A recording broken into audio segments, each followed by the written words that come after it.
everyone. Welcome back. We are super excited to talk about something that I am sure is completely relatable to everyone. We all have a story around money, especially as I think female entrepreneurs, but in general, a lot of us have money stories that we've developed and created like through our entire lives, and it's heavily influenced by our upbringing and our experiences as young adults, and then moving into if you are an entrepreneur, even in that, and and with it comes a lot of fears and messiness and a lot of mind fuck. So that's Yeah. what we wanted to share today and kind of unpack it. And I think it's something I know I'm currently working through myself. And I know Nicole and I have had this conversation as well, that she has also had a journey with her mind story.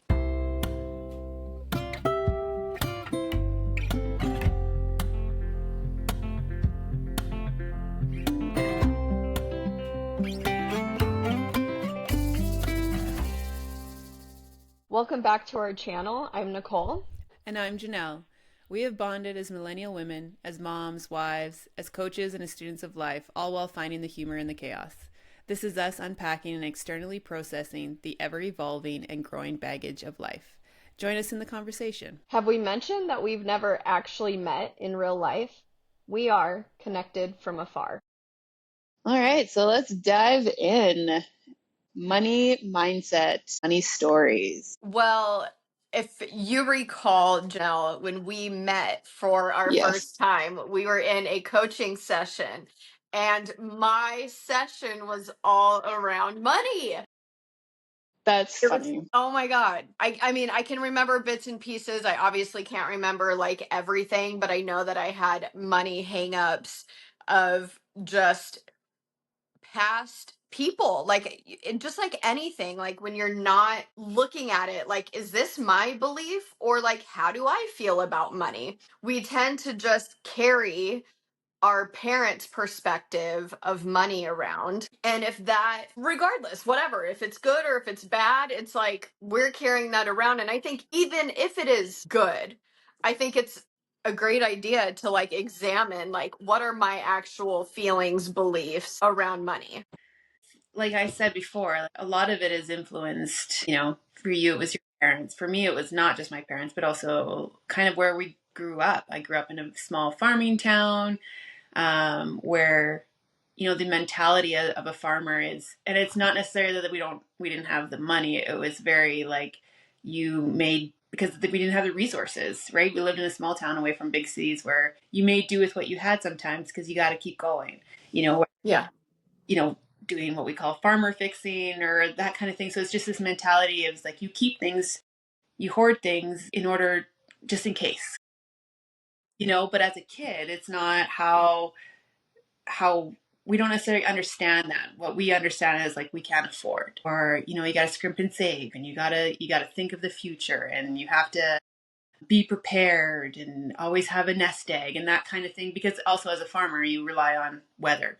You kind of have Mm-hmm. to be smart in the case that you have a drought, or you need more equipment or whatever. So there was always like you're preparing for the future, and it's, as a kid, that can feel kind of, if you don't understand that, if you're not having that conversation with your parents of like, well, can you explain to me why you're doing that, or what the mentality is behind that, it can feel like we don't have enough, or something's coming down. When is the shoe going to drop? Like it feels, as a kid, it felt like a lack mentality, but really it was a security thing for as a farmer. It was just smart farming, So yeah, I think we have these influences, not just from our parents, but our communities and like my grandparents were also farmers. So then that's the conversation that I would hear at the table on Sunday afternoon when we had family dinners. And so it's, it is very different than it is now, but that is ingrained in me, and it's very hard to let that go sometimes. Yeah. Absolutely. And even just like for me, what was coming up when you were talking is just that you have to work really hard to make your money. Mm-hmm.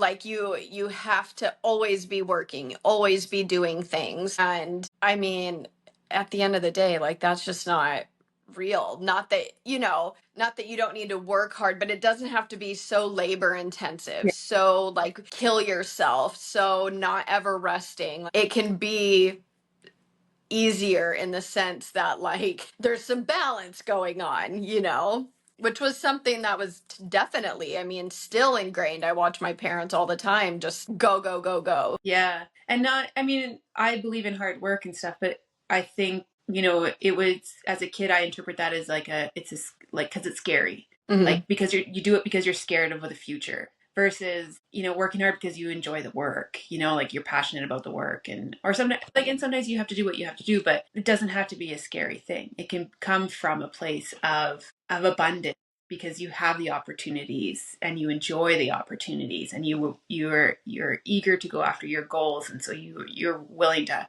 work your ass off and hustle, and because you enjoy the hustle, Mhm. not do it because you're afraid of what happens if you don't. I think those Yeah. are very different, yeah, operating. Absolutely. And like for myself, like working behind the chair, I mean, the first time I had to charge somebody after a haircut, luckily with the woman that I was working with, she was like, here's what you're charging. I mean, I would have never even known what to start out with. And so it was like, okay. And I did not feel worthy of making that money at all. I felt so unworthy of making that money that I charged the same prices 10 years. Shit. Is that, I mean, that's embarrassing to say out loud, but that is the reality. Like for 10, and I didn't have a thing, like I never had a thought about it. It was just like, this is what I charge, da da da. And anytime I had any sort of like, maybe I should raise my prices, again, scarcity. Like I just was scared of the whole thing. I'm going to lose clients if I start charging more. I can't afford to lose clients, this whole back and forth. And I mean, looking back, it's like, who the fuck would ever work somewhere for 10 years and never get a raise? Yeah. You would be like going to the boss's door and being like, we have a problem, right? Like, this is a problem. And so, how I started, like, where I was able to start to charge more was I finally started to feel worthy. I'm not saying someone should take 10 years to do this because they shouldn't. But I finally got to a place within myself where, like, I felt worthy enough that if I lost clients because I needed to make more money, because that's where it was, obviously, I was way behind the times. And it's like, if I lost clients because of that, they weren't meant for me, and then keeping that abundant mindset, they are now going to open up a space for someone who is more congruent with my pricing, who is okay with it. And it really, like, once I started realizing that, it made it easier for me to be able to charge more. But yeah, because there's nothing worse than working all day, giving all your energy to what you're doing, and walking away feeling depleted and like you didn't earn what you should have. Yeah.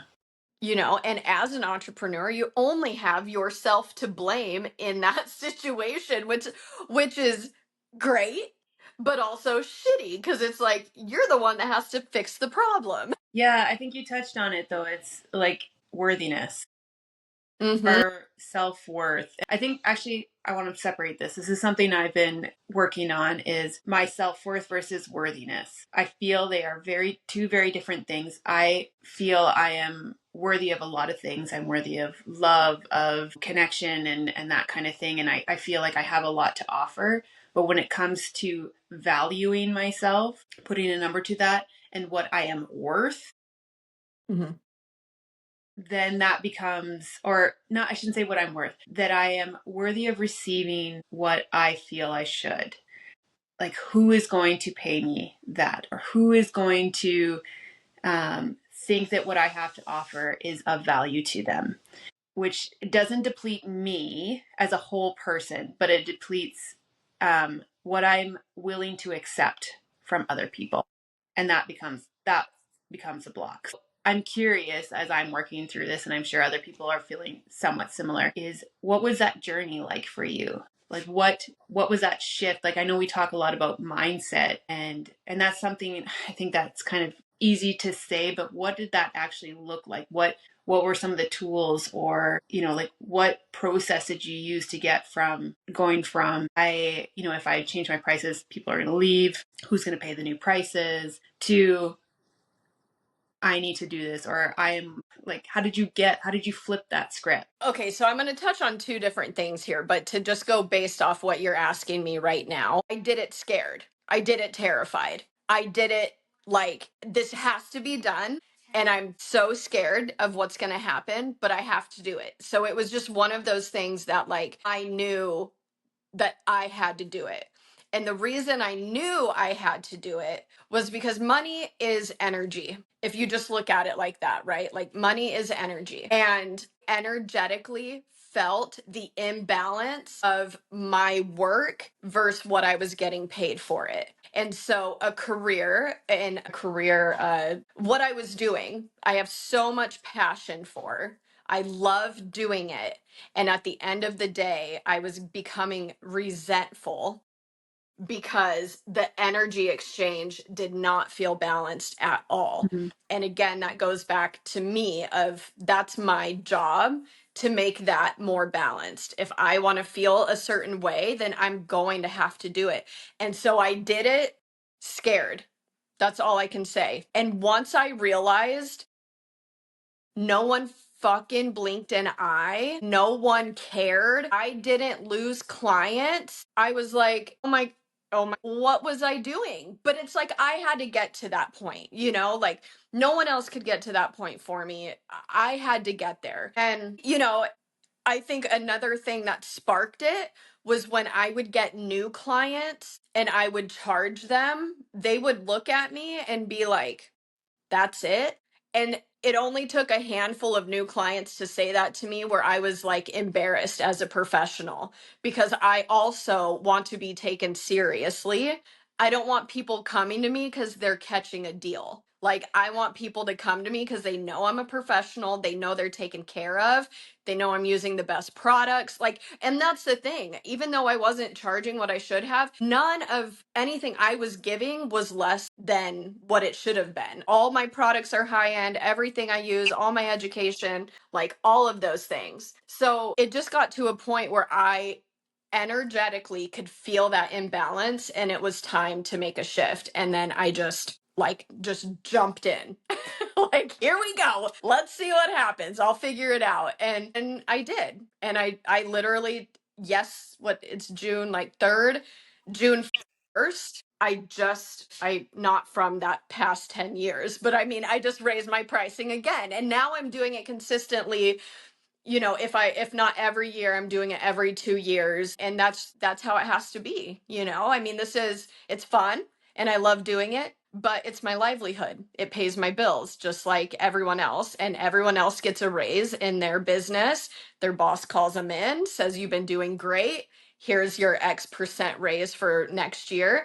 Cool. I have to do that to myself. Yeah, and as an entrepreneur, you also have to look at, like, I don't know about you guys, but costs up here in Canada have been rising. Like the cost of living has gone up incredibly. And so I can imagine, even just as an entrepreneur, you have to look at your expenses versus your income, right? And so as your expenses increase, like you also need to pay yourself. And so I can imagine, yeah, that plays into it as well. And I'm sure your clients know the same thing, is like their cost of living and their expenses are also going up. So you can understand why as well that prices would be going up. Yeah. Yeah, exactly. Yeah. But I like how you like the whole energy exchange. I really like that. And so kind of to tell my story of I shared a tiny bit, but like I said, I've been kind of going through this, and it's been, so, I talked about my childhood. So like that mentality. Having said that, I had a mom who was very much of the universe provides. So there's balance for me. And that always rang true to me, is like where there's a will, there's a way, there's opportunities will, when you need something and it's something really important to you, the universe will provide opportunities for you to make that happen, whether that's an opportunity to make more money, to pay for something that you really want, or it'll fall in your lap and be like, someone will offer you an opportunity to do something that or something very, very similar for free, like or Mhm. as a transaction, like something Yeah. as an exchange. And then I went to university with that mentality and maybe not necessarily as much understanding as I should have had with it. And I got myself into some trouble. Like, not huge trouble, not huge debt or anything like that, but just enough to scare me and to feel Mhm. really uncomfortable that it kind of put the, like, I was like, does this work? Like what's always worked for me. And I had implemented that as a kid, but I had like a security net. And then I left school and I didn't have that net anymore. And I felt like, I shouldn't say I didn't. I did. I'm very, very lucky to have very supportive parents that were there if I needed them. Like, not that, but I didn't want to. I also grew up wanting to be very, very independent. So when I left home, it was like, I'm an adult now. I shouldn't be making mistakes. I should know how to do this. And so when I would get in trouble, it would, and sometimes it would just be like, I just need a little bit to get to the next month and until I figure out how to get it together. And I would get it together, but like it would gut me to ask for help, or gut me if Mhm. offered. Because oftentimes I wouldn't ask. My mom would just no. And she'd be like, even just show up and like she would come to visit and like buy me groceries. And I was like, I didn't like that. Anyway, I just like, again, this is my money story. And I think this is part of my money story, right? Is this unwillingness to accept transactions and Mhm. or currency in the form of money or exchange or opportunities. I was just like, nope, I got to do it all by myself. And so I eventually shut down like any opportunity to do exchanges or opportunities. Like, I felt like I had to just show up to a job, make money, and that should provide. And then I got married. And then the influence of my husband also came in, and he is very smart with his money. He's also, I like to say, he squeaks when he walks, because it's like he's frugal and like rubs pennies together. But yet he also, if it's important to him, he will spend money on it. And so that's been a really great balance where I'm like, I kind of balance him out in the form of, if it's, I think I was that influence on him. If it's important to us as a family, then we should find a way to make it happen. And then you throw in the stay-at-home mom, that mentality of suddenly I'm dependent on someone else to pay my bills, even though I know I know I am contributing at home. I am like the primary parent. I am I organize our household and run our household. I am like in with our money. Like, it's not just he pays everything. It's like I actually pay the bills, and we invest our money together and things like that. But there's still that mentality of I'm a stay-at-home mom. I am Mhm. bringing in an income. So all of this nicely packaged has created a lot of discomfort around, like there's this pull of like believing in the universe and the opportunities are there if you are open to them. But at the same time, all these like, well, I'm not the one, making the money and all those things and hello, that kind of thing. Like all these conflicting stories. And my journey has been returning to what feels natural to me, and that is the universe provides in one form. And that doesn't mean manifesting like I will just sit here and wait for money to pour into our home or opportunities to.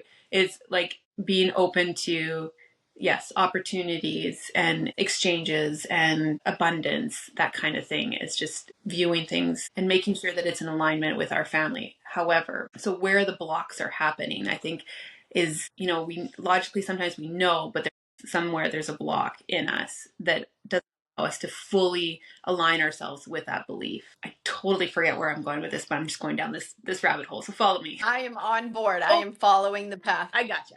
I remember where I was going with this. You talked about the money exchange, and what I recently had a coaching call, and it was, I kid you not, I felt like I had smoked something, and I was like super mellow and just like it was the weirdest feeling. But the biggest realization was that money, it is all like, it's all a currency, and you can use anything as currency, and it's all an exchange. So as much as you receive, you are giving, right? So whether that's money flows through you. You're paid for things, but you exchange that as you're purchasing other things. So that is an exchange.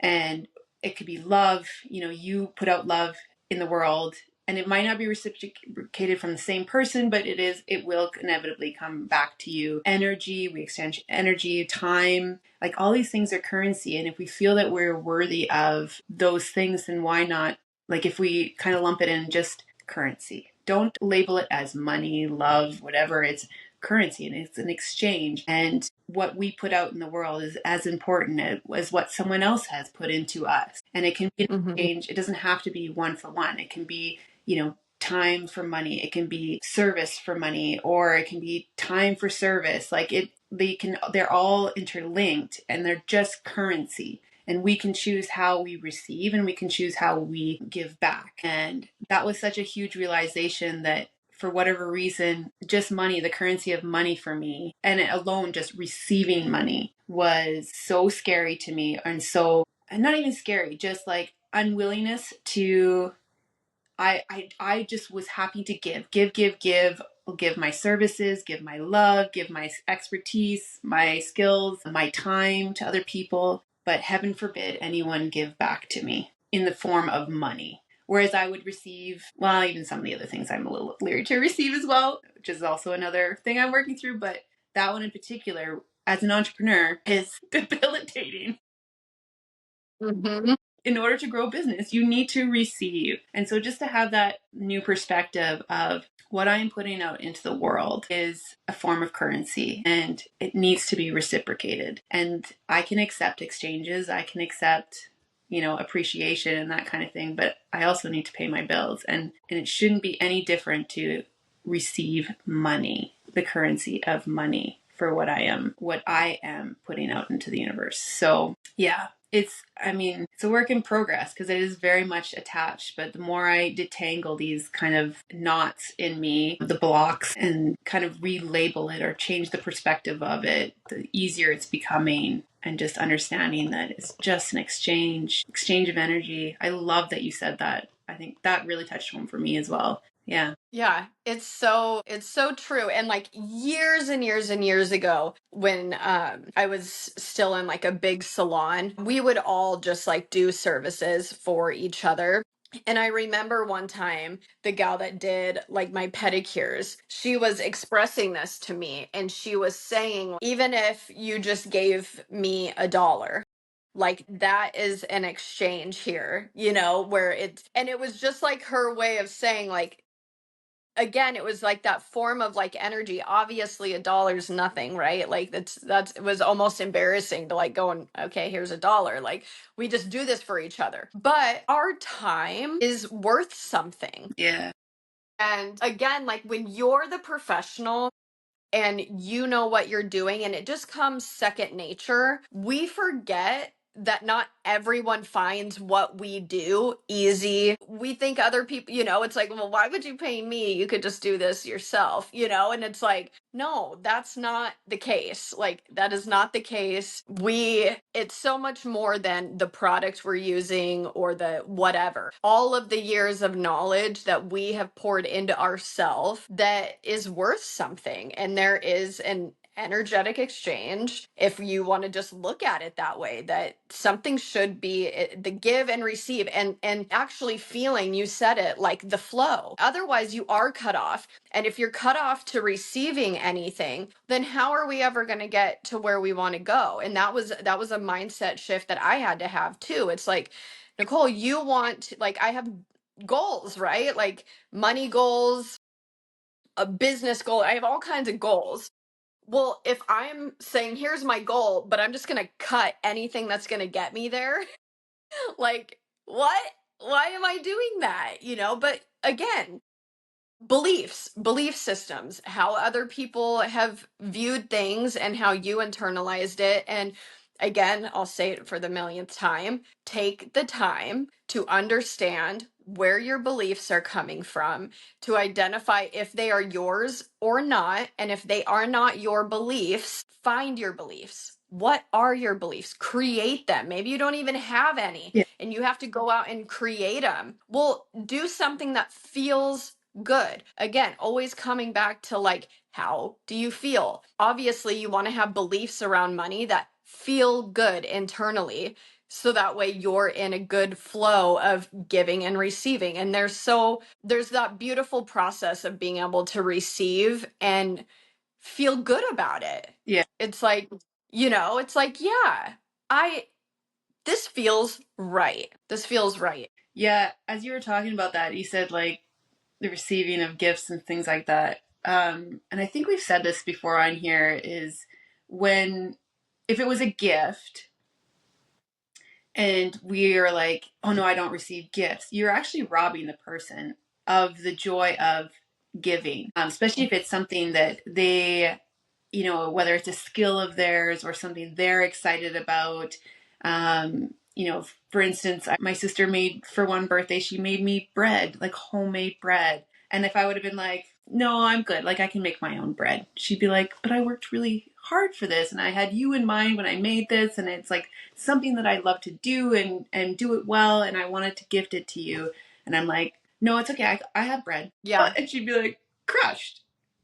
So it's just, it's the same as like us providing a service for someone that they can't do that on their own, or they have zero interest. You save them time, you save them energy, a headache because they have no idea how to do it. Like I think, some of the tech stuff, I am happy to come to pay or exchange services for someone to come and do any of my tech stuff, because it is an emotional roller coaster of time Yeah. do not want to spend on doing that kind of stuff. I'm sure I could figure it out, but paying someone, I'm like, yes, please, I will happily pay you for that, or do something in return for that service that someone else might find really, really easy. Like to them, that's like, it's just, to me, that's a foreign language. And to them, that's just how their brain works. And they're excited to do those kinds of things. They're interested and they want to spend their time doing those. So like, I've given them an opportunity to flex those muscles and to do something that they're excited about doing. I mean, not everyone does their work because they are excited to do it, but Yeah. But yeah, it's just that's an exchange as well. It's like you're giving them the opportunity to do something that they like to give a part. Yeah. I was thinking about this recently when I was really looking into my money story as well. And just like feeling like, okay, I give a lot, but I'm like, I feel like I receive a lot at the same time, like if I'm working behind the chair, I'm working, but they're paying me. But as you're talking, it's funny because my clients are always like, it's like a 2-for-1 with you. Yeah. I get a coaching session and I get my hair done. So, okay, right there is like, I'm gifting them knowledge that I just have that I don't think twice about. Like, there's a gift and another form of energy, but I just want to share a physical thing that I did a few months back, because I know a lot of people can like do church stuff and tithe or have charities or have like whatever. People have their things. Well, I don't really have my thing of that, of like I'm consistently giving physical money away, right? Like if anything, it's gifting a service to someone that I've done. And so I decided that I counted up all my money and I got some ones. I think I had like $20. It wasn't even a lot, okay? $20 in ones. And I wrapped it up in like with like $3. So each little bundle had like $3 essentially, or maybe less because it was 20. Anyways, put a note and I wrote, "You're worthy of money." And I took the dollar bills and wrapped it around the note. And I went into Target and I sprinkled it throughout the store. I like put it in a pair of pants. I put it behind some like tampons. Who was going to be pumped? Maybe they could go get their ice cream with their tampons. And I put it like behind a box of cereal. And it was so much fun. And no, it was a secret. Like no one knew I was doing it. And it was just this own little like amazing gift that I felt so good about doing. And again, it wasn't $1 million, but it just felt really good. So that was like a physical thing I just wanted to share in case someone was looking for some way to give some sort of like physical thing. That felt so good to be able to do that.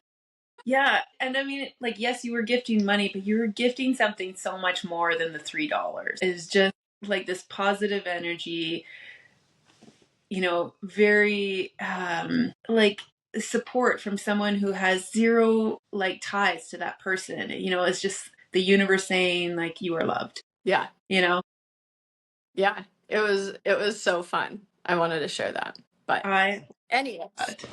I love. We don't have dollars. We have loonies. Really different. What are loonies? Is it a dollar? We have loonies. Is it paper or is it coins? You need to travel. I do. Yes, and we have play money. We have coins for for the dollar, and we have a toonie for $2, and then we have colorful bills for everything else. So, like, Oh my god, I'm googling this when we get off. I need to know what this is. That's also embarrassing. Another embarrassment right there. no judgment. I just thought it was I mean, we get teased about it all the time, so I just thought it was a really recognized thing in the States that yes, we have play. It probably is. Like it probably is. I'm just in my own world over here, focused on dollar bills. Okay, so I feel like this is a good Yeah. closure. So I think we should just wrap it up. I think the message is we encourage you to look at your money story. If you're feeling like you're not worthy, or something's holding you back, or you're struggling with your business and like feeling that you're compensated for your time, even if you are in a 9 to 5 job where you have a salary or paid hourly and you feel like you're not maybe being compensated the way you should be, is maybe that's something you need to look at before you even approach your boss or whatever. But like, start with, what is the belief of what is my money story? What is my money beliefs? How do I feel? Do I feel worthy of being compensated for my expertise, my skills, my time? And if you feel like that energy exchange doesn't match, like Nicole was talking about, is maybe that's a conversation you should start having with yourself. And I think that starts with getting quiet and being honest and just listening to what your heart's telling you, and do it scared. Like, you don't have to start big. It can, even a small shift sometimes, and doing it scared, you might be surprised at what comes up, whether like the realization that come up, or the actual taking action and doing those kind of things. You might be pleasantly surprised. And I think, as you could probably attest, there's a discomfort zone like in the interim of waiting to see what comes to fruition. But we are all worthy, and it's all an exchange. And yeah, we're all no one is worth more than anyone else, no matter. Exactly. Yeah. So yeah, I'm glad we talked about this today. I hope it helped. I hope it just encourages people to live full out, and on the journey to living full out. So thank Yeah, because so many obstacles can get in our way. Let's not let ourselves be the number one obstacle that we have to overcome. Like let's befriend ourselves. Let's look into our stories, look into our beliefs, so that way we're not against ourselves, number one, because we can go against the world, but we don't want to have to go against ourselves because we will stay stuck. Yeah. Over and over and over again if that's where we're at. So now we are moving on to our mystery the mystery question. Mystery question. I think I have a question for you. Okay. So I know you said you've worked on your money story already, but I'm assuming this. Okay, so this is a twofold question. Does it still come up? And if so, when it does come up where you are questioning, like, and maybe not so much on your hair salon, but like whether it's your coaching or other services that you provide, setting an amount for, some of the retreats that you guys do, and you're feeling unsure, is there someone, is it just internal work that you do, or is there someone that you go to that you trust that you can kind of externally process that with and work through that? Not necessarily to seek their approval or their validation, but that is just someone you feel safe unpacking that with in order for you to externally process. Good question. I feel like in this state or where I am right now, I just internally process because, and not that I can't ask somebody, because I definitely can.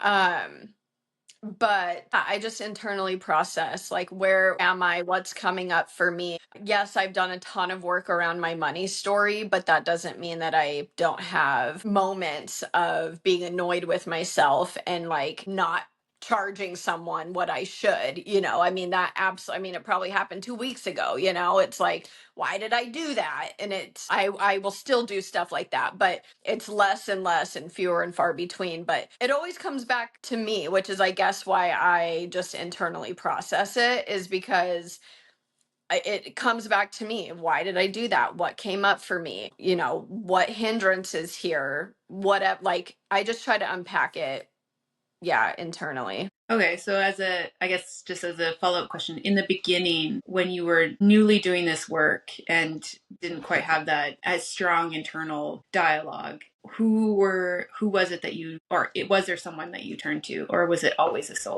more of a solo act? No, always a coach. I mean, that's what we started with at the beginning of this, right? Our first session together was me coming to you about a money hang up that I was having. So, absolutely utilizing my mentors or life coaches that I have in my life to, yeah, I'm having a stuck moment, like, help me, what am I not seeing here? Or because it's so much more than just about me. It's bigger than me. When we're stuck in those moments of money, it really is bigger than us.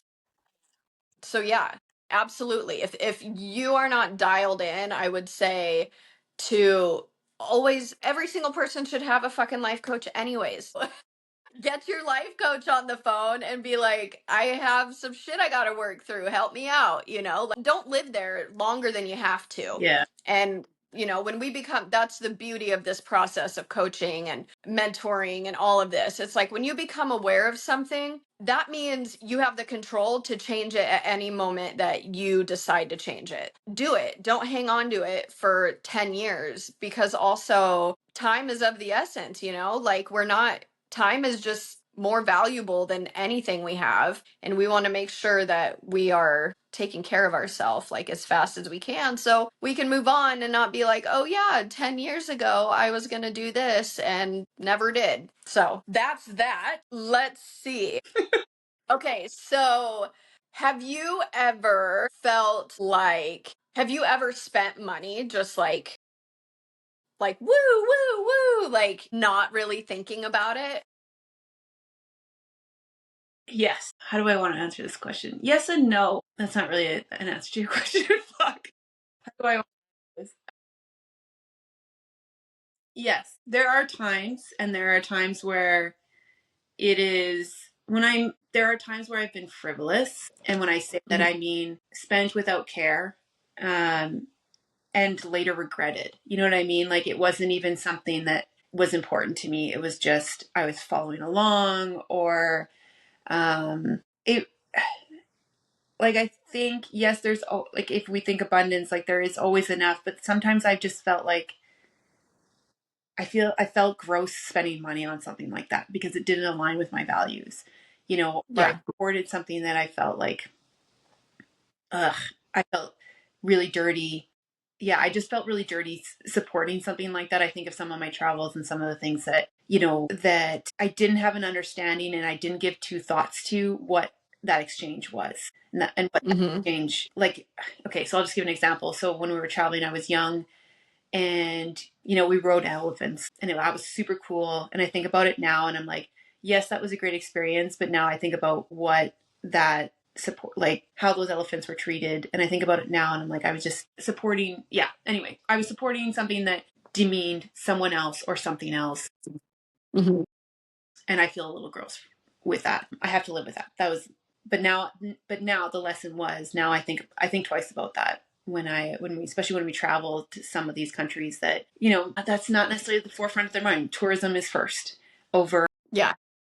the care of animals, the care of the earth. And so we are very, even though it sucks to miss out on something that would be really cool experience, it is more important to us to care for the earth and for animals and for other people, how other people are treated. So there are also times where I've didn't second guess, like, It was just whether it's giving or spending money on something that was so important to me, even though it was a bigger investment and I probably should have communicated with my husband or whatever, but it was just like, nope, this is right. I want to spend money on this.